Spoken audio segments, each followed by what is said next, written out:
The warfare against self is the greatest battle that was ever fought. The yielding of self, surrendering all to the will of God, requires a struggle, but the soul must submit to God before it can be renewed in holiness. Steps to Christ, page 43, paragraph 3.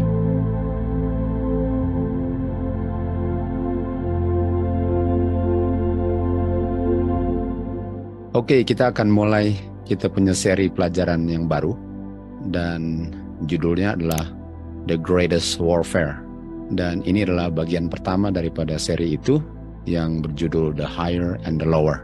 Kita mulai di Wahyu 14 ayat 1. Kita lihat 144.000 di dahi mereka tertulis nama Bapa. Kita tahu nama Bapa itu melambangkan karakter Bapa dan itu tertulisnya di dahi mereka.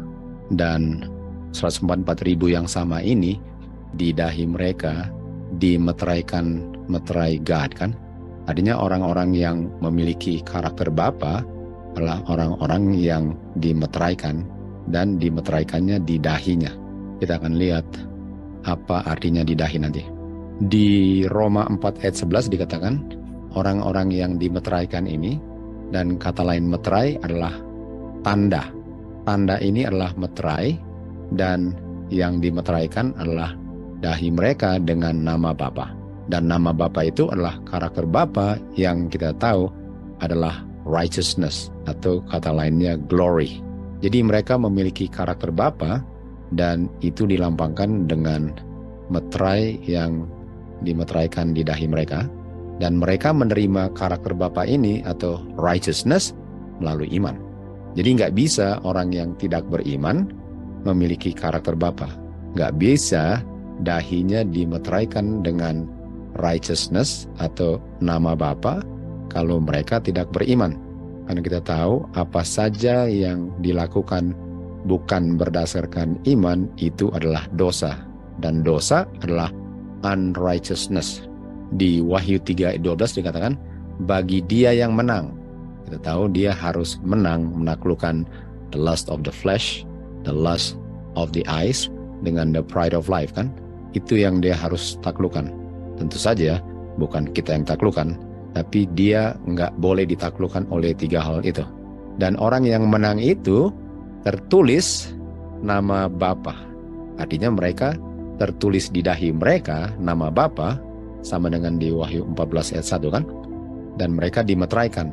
Artinya orang yang menang adalah orang yang menang karena iman mereka.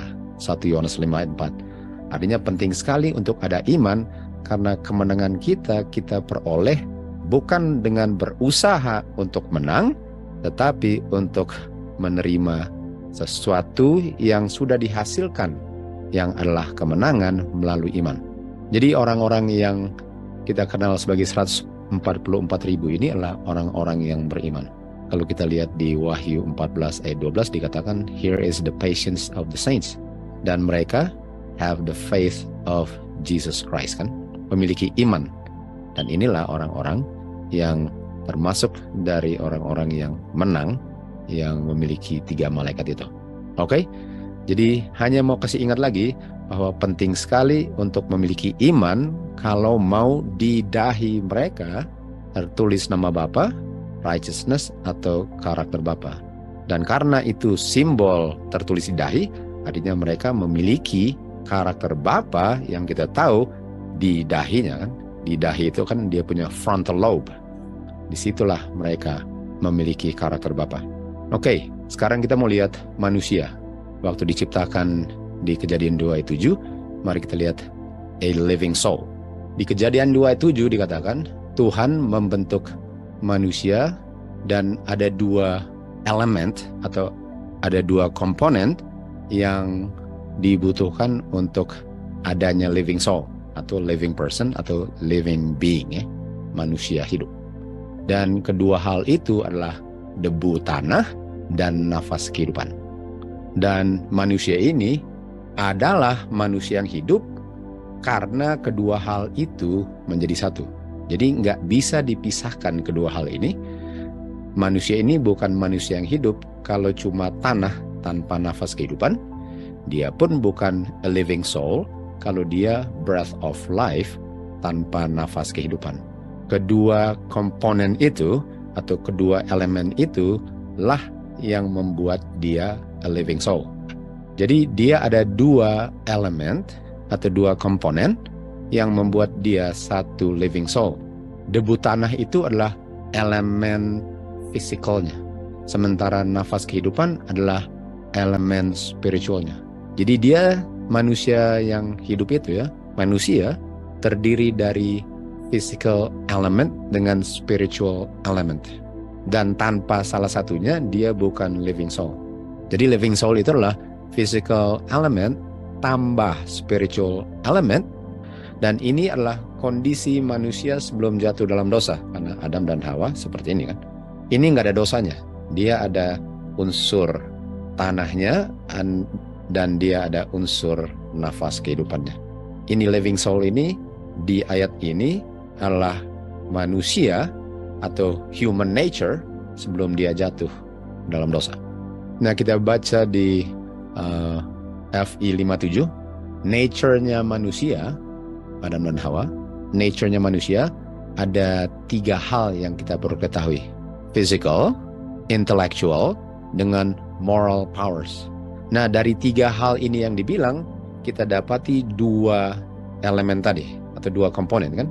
Karena physical itu adalah bagian daripada physical element, yang adalah dia punya dust of the ground, atau dia punya debu tanah kan?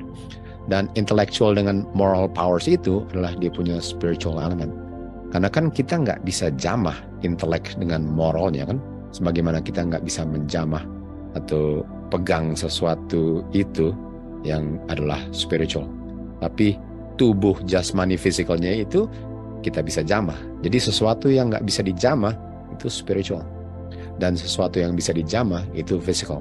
Jadi dari 3 hal ini sebenarnya hanya kategorinya hanya ada 2. Spiritual element adalah intellectual dan moral powers, sementara physical elementnya adalah physical power. Jadi kalau kita lihat a living soul atau human nature itu terdiri dari 2 komponen atau 2 elements, physical dengan spiritual. Dan kalau kita bicara tentang spiritual, itu the mind kan? Kita tahu di Filipi 2 ayat 5 dikatakan, let this mind be in you. Itu spiritual. Sementara dia punya physical, ialah dia punya otak. Otak itu kan benda wujud yang ada. Jadi otak itu adalah dia punya physical. Atau yang tadi, bagian daripada the dust of the ground. Bagian daripada tanah itu. Sementara dia punya mind itu, pikiran itu, adalah dia punya nafas kehidupan. Nah, kedua hal inilah yang membuat manusia-manusia. Okay? Di manuscript Releases volume 9 dikatakan mind, pikiran manusia, bagian spiritualnya mempengaruhi tubuh, bagian dia punya dust of the ground, bagian fisikalnya. Dan kita sudah belajar itu, di mana bagaimana seseorang berpikir itu sangat mempengaruhi tubuhnya.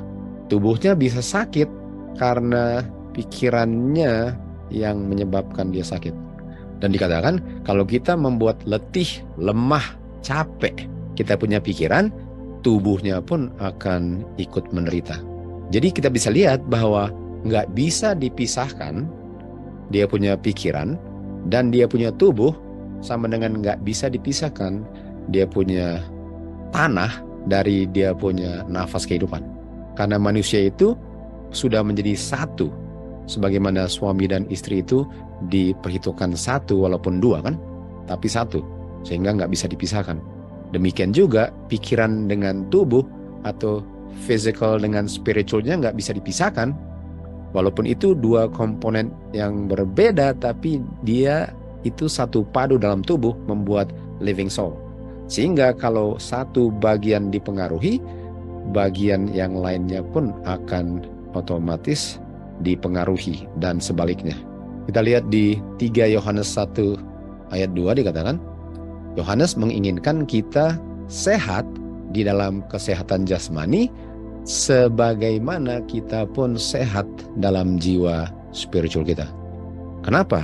Karena kalau kita punya tubuh physical itu nggak sehat, otomatis itu akan mempengaruhi kita punya pikiran kan. Dan orang juga yang pikirannya nggak sehat, tentu saja tubuhnya akan mengungkapkan ketidaksehatannya, di mana tubuhnya pun akan dipengaruhi. Sekali lagi itu menunjukkan bahwa manusia itu nggak bisa dipisahkan. Dia punya unsur tanah physical dan dia punya unsur pikiran atau breath of life itu. Dan setelah dipisahkan, dia masih berfungsi sebagai manusia. Nggak bisa. Ini hanya menunjukkan bahwa itu nggak bisa demikian. Kita baca di Keluaran 15:26 kan dikatakan, dengarlah suara the Lord thy God, spiritual. Dan lakukanlah apa yang benar di hadapannya, spiritual. Pasanglah telinga akan perintah-perintahnya, spiritual. Peliharalah semua statutes-nya, spiritual. Dan kalau kamu melakukan semua yang spiritual, the voice, that which is right, his commandments, and all his statutes, kamu punya tubuh jasmani nggak akan mengalami penyakit. Artinya kalau saya punya tubuh sakit, boleh dikatakan ada dari aspek spiritualnya yang saya langgar. Sudah pasti ada daripada spiritual componentnya yang saya langgar, karena itu menyebabkan sakitnya fisik saya. Atau dari segi fisik pun, dan kalau dari segi fisik udah pasti karena melanggar perintah Tuhan yang spiritual. Jadi ini hanya untuk menunjukkan bahwa dua ini nggak bisa dipisahkan. Sangat tidak bisa dipisahkan, sama dengan orang nggak bisa dia berpikir kalau nggak ada otaknya. Nggak bisa berpikir kalau nggak ada otak. Dan kalau ada otak, nggak ada gunanya kalau otaknya nggak ada isinya. Makanya kalau orang ada persoalan nggak otak atau cilaka otaknya terbentur, pasti akan dipengaruhi dia punya pikiran kan? Karena dia punya otak yang physical ini, kalau terbentur, kalau terjadi sesuatu, otomatis pikirannya akan nggak normal lagi sebagaimana kalau otaknya masih utuh. Jadi nggak bisa ada pikiran tanpa otak, dan sebaliknya. Nggak bisa ada otak dan tanpa pikiran. Nggak bisa. Itu sama-sama. Jadi aspek spiritual dan aspek dia punya physical itu satu padu, nggak bisa dipisahkan. Nggak bisa dipisahkan. Oke, kita lanjut. Di Kejadian 2:17 dikatakan, Tuhan bilang kepada manusia, kamu nggak boleh makan buah daripada pohon pengetahuan baik dan jahat. Nah, itu spiritual. Itu firman Tuhan, itu spiritual. Dan di saat kamu makan, dan kalau makan itu mempengaruhi dia punya appetite kan? Itu unsur aspek appetite. Jadi kalau kamu makan, artinya kamu melanggar aspek spiritualnya. Dan apa yang terjadi? Tubuh kamu akan menjadi debu. Dipengaruhi nggak? Dia punya tubuh, dipengaruhi nggak? Dia punya aspek physical, kalau kita melanggar dia punya spiritual, sangat dipengaruhi. Sangat dipengaruhi. Artinya kalau ada yang saya tahu benar dari firman Tuhan, dan saya tahu itu benar, walaupun saya nggak tahu itu benar pun, namanya saya nggak lakukan, otomatis saya akan lihat efeknya di dalam tubuh fisikal saya. Karena di sini kalau saya menyangkal, melanggar, dan tidak mau melakukan perintah spiritual Tuhan, otomatis dibilang kamu akan mati. Kamu punya tubuh fisik ini akan mati. Dan kalau fisik mati, otomatis nafasnya pun hilang. Karena nggak bisa, nafasnya masih ada walaupun tubuhnya sudah jadi tanah. Nggak bisa, karena satu nggak ada, dua nggak ada. Di Ecclesiastes 12:7, Pengkhotbah 12:7 dikatakan, debu akan kembali ke tanah, dan roh itu akan kembali kepada God yang memberikannya. Jadi nggak dibilang roh itu akan melayang-melayang sebagai kamu tanpa tubuh. Artinya kamu ada pikiran tanpa otak. Bisa nggak ada pikiran tanpa otak? Bisa nggak ada breath lalu nggak ada tubuhnya? Nggak bisa. Harus ada dia punya otak dong untuk bisa dia pikir. Jadi bagaimana orang yang sudah mati, sudah nggak ada tubuhnya, sudah nggak ada otaknya, tapi masih berpikir? Enggak, itu nggak ada. Dan itu adalah ajaran spiritisme. Ajaran spiritisme mengatakan di Kejadian 3:4, setan bilang, kalau kamu melanggar yang spiritual, kamu punya tubuh tidak akan dipengaruhi, kamu akan tetap hidup. Artinya setan sekarang mau memberikan counterfeit spiritualnya Tuhan, tapi kita tahu itu nggak akan menghasilkan kebaikan, karena kita tahu sejak itu ada kematian di dunia ini. Walaupun bukan itu upah dosa, tapi efek daripada dosa adalah kematian, yang kita tahu sebagai tidur sementara. Jadi spiritisme itu mengajarkan bahwa kita bisa pisahkan kita punya komponen atau kita punya elemen yang physical dari yang spiritual.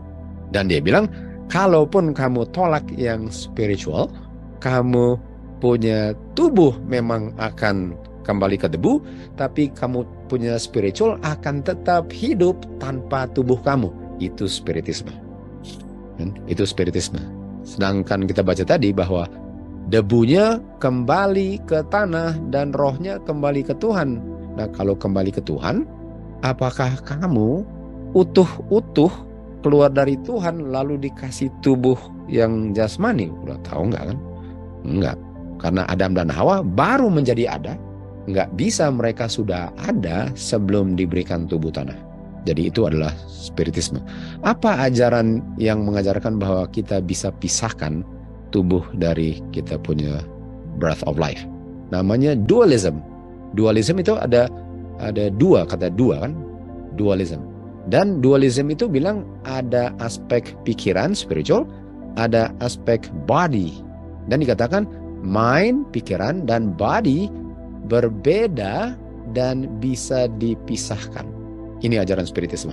Sementara Kejadian 2 itu juga katakan bahwa satu padu itu baru menjadi manusia yang hidup. Alkitab tidak ajarkan bahwa sebelum ada living soul, ada Adam dan Hawa dalam bentuk roh. Enggak. Adam dan Hawa itu hanya ada di saat mind dengan dia punya tanah menjadi satu, baru Adam dan Hawa ada. Dan dualism ini adalah ajaran di mana kalau orang mati, tubuhnya nggak bisa bergerak lagi, dikubur, tapi dia punya roh atau dia punya spirit masih melayang-melayang. Okay? Inilah dualism atau spiritualism. Sekarang kita lihat the human nature. Nah, human nature kita tahu. Nah, kita sekarang bicaranya tentang human nature setelah jatuh dalam dosa. Okay? Kalau tadi kita baca sebelum jatuh dalam dosa, sekarang setelah jatuh dalam dosa. Human nature, nature-nya manusia. Dikatakan roh itu memang ingin berbuat yang baik, tapi flesh itu lemah. Nah, jadi di human nature kita tahu ada apa tadi? Ada komponen spiritual, ada komponen dia punya physical. Dan yang spiritual itu namanya the spirit, atau dia punya the breath of life, spirit. Dan komponen tanah itu sama dengan dia punya otak, sama dengan dia punya dust of the ground, itu namanya flesh. Jadi human nature terdiri dari spirit dengan flesh. Nah, ini flesh kita ngomongnya sekarang tentang setelah jatuh dalam dosa. Dan walaupun dia punya spirit ingin untuk melakukan yang benar, tapi dia punya flesh sangat lemah untuk bisa, untuk keinginan saya menjadi kenyataan, nggak bisa karena saya punya flesh weak.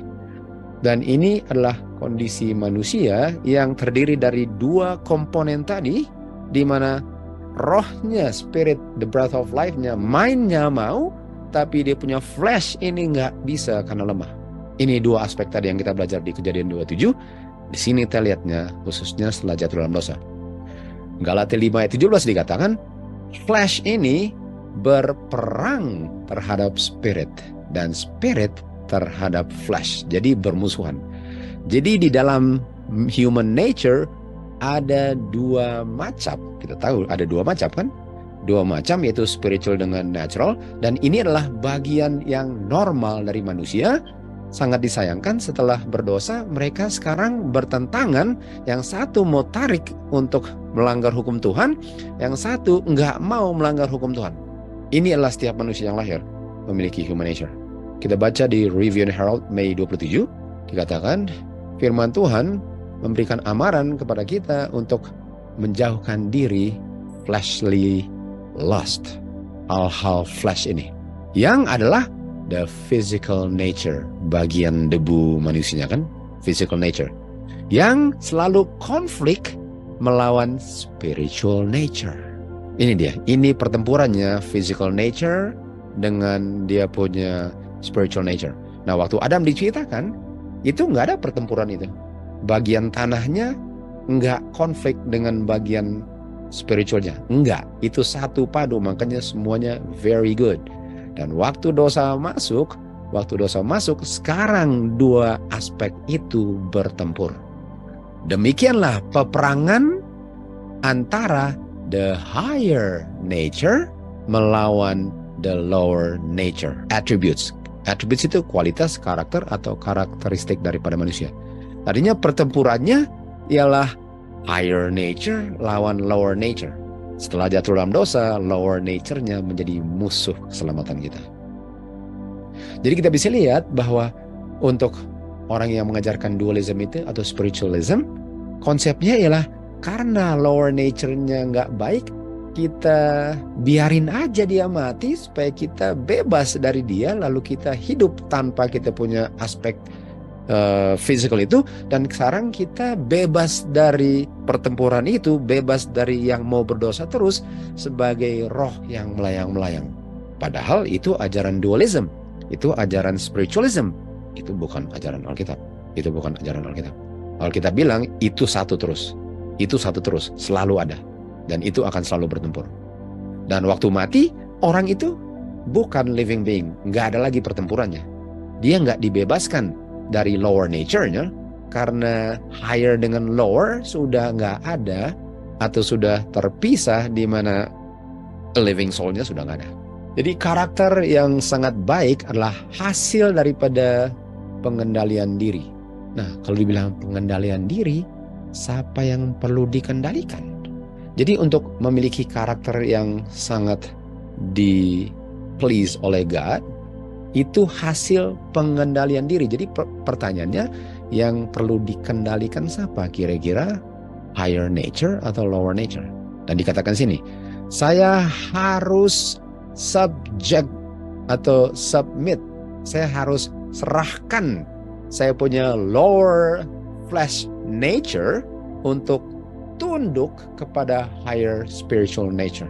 Artinya kalau saya mau karakter yang kita tahu lambang karakter itu adalah metrai atau nama Bapa di dahi, itu karena saya punya lower nature itu flesh harus tunduk kepada saya punya higher nature.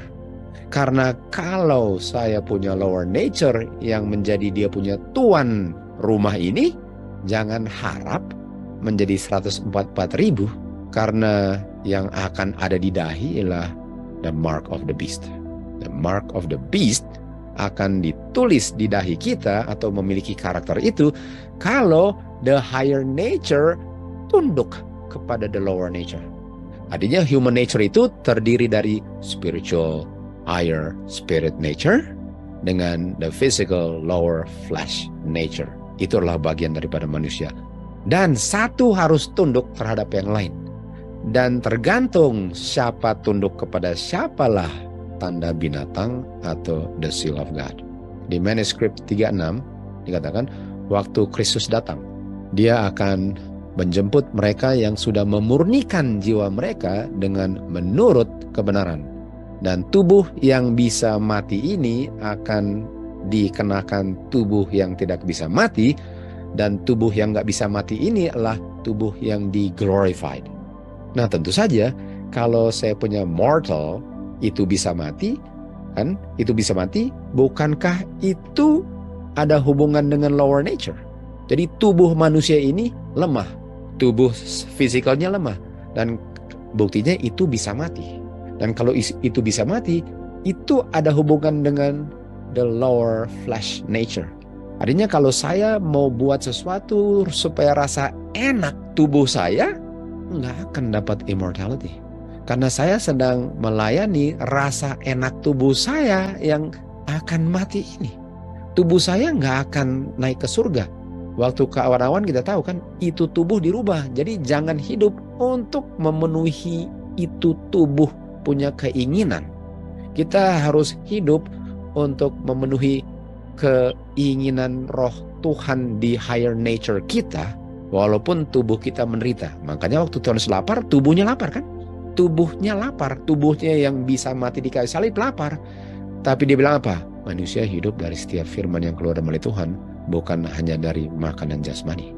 Yang perlu dipertahankan ialah kita punya higher nature, di mana lower nature-nya harus tunduk kepada higher nature, baru memiliki karakter Bapa. Roma 7:18 dikatakan, untuk menginginkan untuk melakukan yang baik ada, keinginannya ada.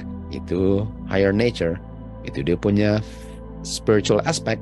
Sementara bagaimana untuk melakukan yang baik, itu flesh bilang, nggak ada di dalam flesh yang mau berbuat baik. Betul?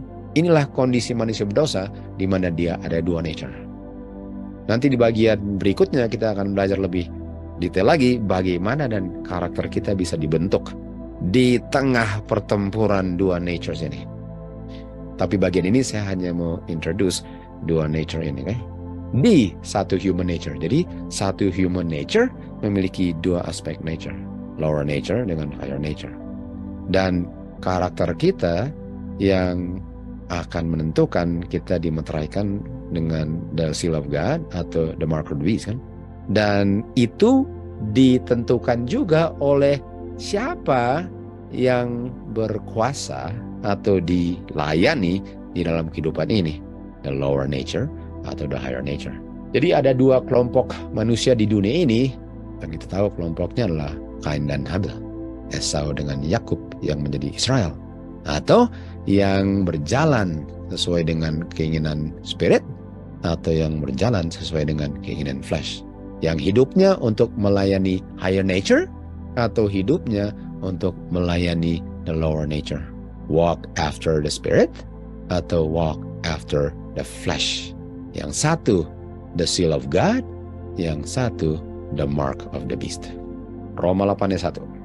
Lihat Roma 8:1 katakan, antara saya ikut flesh atau saya ikut spirit. Okay? Nah, ini otak manusia. Otak manusia ini ada frontal lobe di sini kan. Frontal lobe ini kan kita punya meterai di sini. Lalu ada limbic system, ini limbic di belakangnya. Limbic ini itu kalau saya mau pikir emosi, emotion, perasaan, pengen makan, feelings. Ini limbic system. Ini kita punya lower nature. Di sini dia punya pusat lower nature, namanya limbic system. Limbic system. Tapi kalau kita mau pikir hal-hal, manusia hidup dari firman Tuhan, bukan dari roti saja, itu frontal lobe. Dan frontal lobe itu dia control dia punya emotion dengan dia reason. Ini bicara morality. Dia rencanakan, dia pikirkan baik-baik. Sementara yang satu pakai emosi, pakai perasaan, pakai passion, dan pakai lapar. Karena lapar nggak apa-apa. Kalau di sini lebih baik mati daripada kenyang lalu melanggar firman Tuhan. Ini. Jadi Sadrak, Mesak, Abednego mereka gunakan frontal lobe mereka. Daniel pakai frontal lobe. Pakai frontal lobe. Lalu Petrus awalnya pakai frontal lobe. Pas dia lihat angin, langsung dia ganti ke limbic system. Kan? Ini dia. Jadi ini dia punya lower nature, limbic system. Ini dia punya higher nature. Frontal lobe, spiritual. Ini kita punya flesh di sini. Limbic system itu dia punya flesh sama-sama di otak kita. Okay? Nah, mari kita lihat Roma 8:4. Dikatakan sini. Orang yang terima righteousness, kita tahu righteousness tadi apa? Karakter Tuhan. Orang yang terima righteousness by faith, faith itu apa? Faith itu dia bilang gini, yang saya lihat adalah ombak. Lalu dia pikir, tapi biarpun ombak, badai, angin, tapi kan firman Tuhan bilang bahwa jalan. Dan jalan itu artinya bisa dong Kalau enggak, Tuhan Yesus nggak akan panggil saya jalan. Itu pikir namanya. Dan direncana, oke, kalau gitu saya akan jalan. Walaupun saya punya flesh bilang, jangan, itu di air. Itu yang terima righteousness, yang enggak mau mengikuti apa yang mata bilang, apa yang perasaan bilang, apa yang emosi bilang, apa yang passion bilang. Dia akan ikut apa yang frontal lobe bilang. Tuhan bilang, bikin aja. Dia kan bisa berfirman dan udah pasti jadi. Orang yang hidup sesuai dengan higher nature lah yang akan dimeteraikan. Kalau kita jalan sesuai dengan kita punya flesh, kita izinkan kita punya lower nature untuk mendikte seluruh tubuh kita. Lapar sih, tapi kan nanti gimana mau hidup? Bagaimana mau makan? Lalu pakai perasaan, nggak apa-apalah, nggak apa-apa. Sekali-sekali lah nggak apa-apa, dibiarin aja. Ini lower nature nih. Kalau pakai dia regulate, dia punya pakai reason thinking, nggak bisa.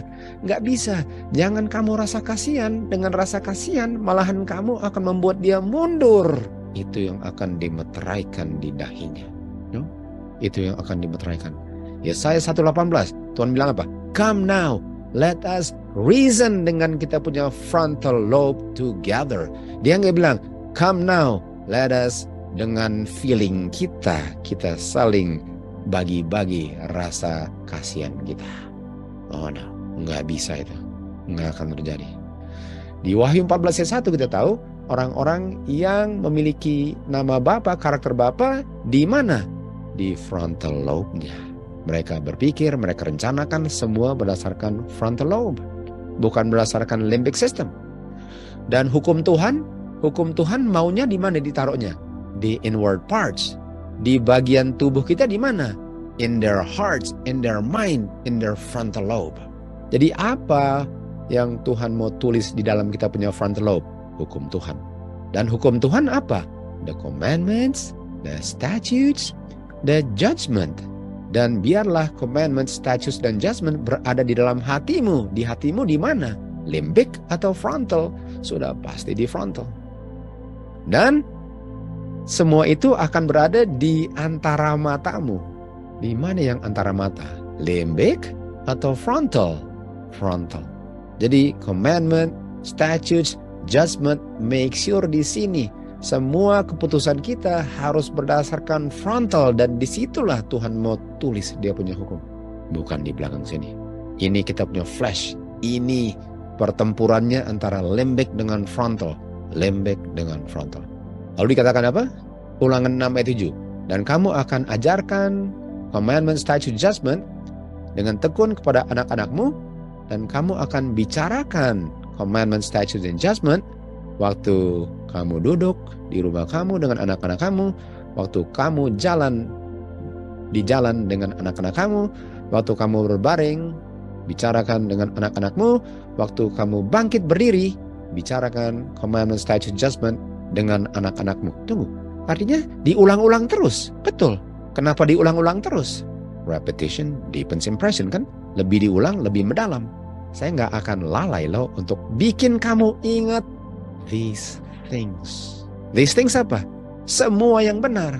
Walaupun kamu sudah tahu, saya akan ulang. Sementara saya duduk, sementara saya berdiri, sementara saya jalan, sementara saya bangkit berdiri, saya akan ulang terus.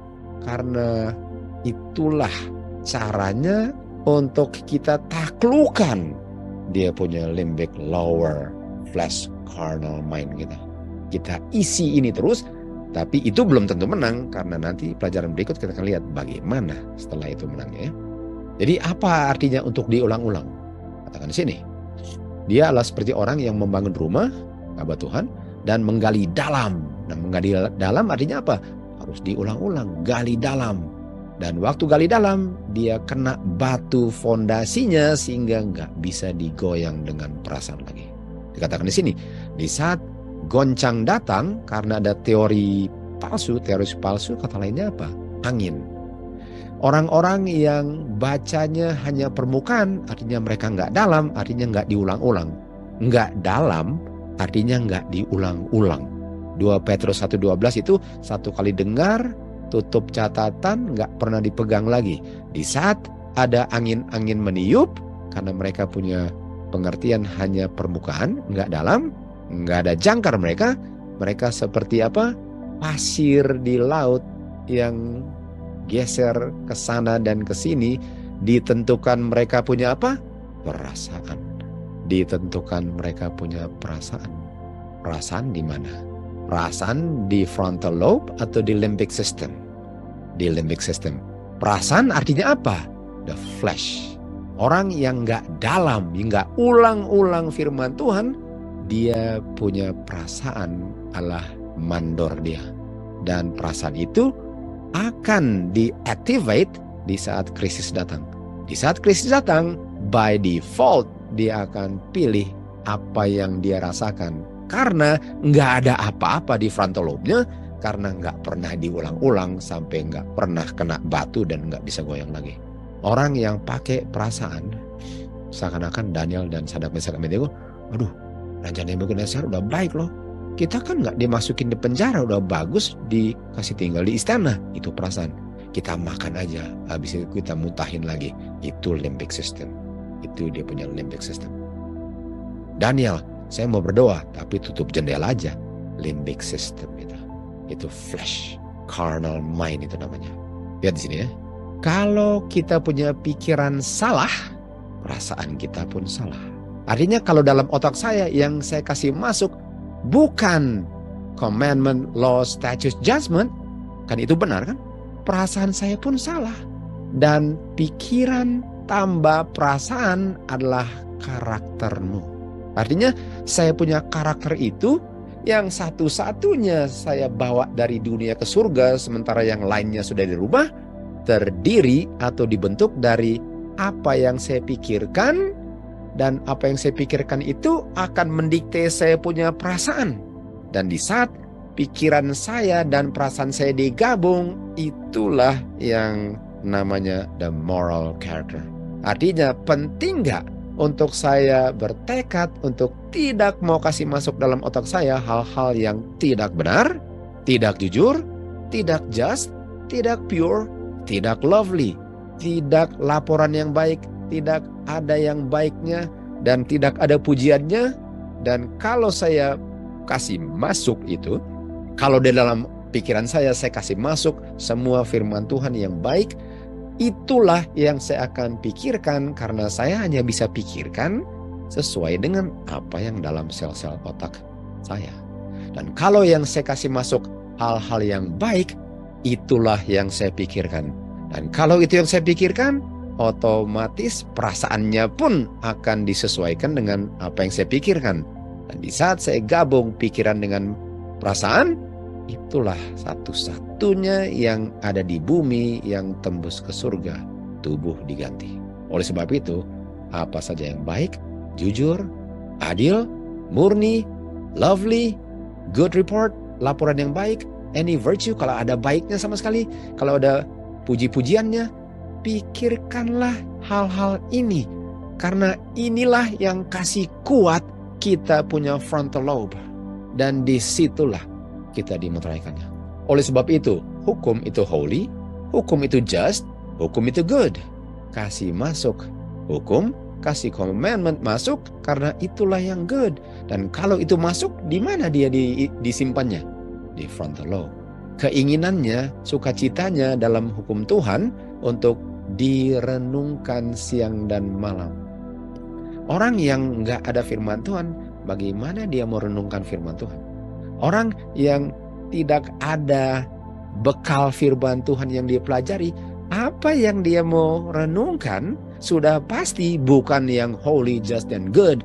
Kira-kira karakter seseorang yang tidak memiliki law, commandment, statute, judgment bisa dimeteraikan dengan the seal of God. Hukum Tuhan satu-satunya standar karakter. Dan love itu diungkapkan dalam penurutan. Artinya orang yang menurut berdasarkan love itu memiliki karakter. Mereka yang love God akan dimeteraikan di dahi mereka. Karena apa? Di dalam dahi mereka ada the law of God. yang mereka renungkan siang dan malam. Nggak bicarain orang, tentang orang, yang dibicarakan hukum Tuhan. Hukum Tuhan yang dibicarakan. Karena itulah yang menentukan apa yang tertulis di dahi saya. Mazmur 119 ayat 11. Firman-Mu telah kusembunyikan di dalam hatiku, di dalam mindku. Kan ini kan hal spiritual. Di dalam frontal lobe-ku. Agar aku tidak berdosa terhadap Engkau, oh Tuhan. Apa yang Engkau pikirkan akan menentukan kehidupan kekalmu atau kebinasaan kekalmu. Pikirkanlah, isilah, belajarlah, renungkanlah. Waktunya sudah sangat singkat, di mana satu kali kelak, di saat saya cari yang baik untuk mengisi yang selama ini tidak diisi, waktu itu sudah tidak ada lagi.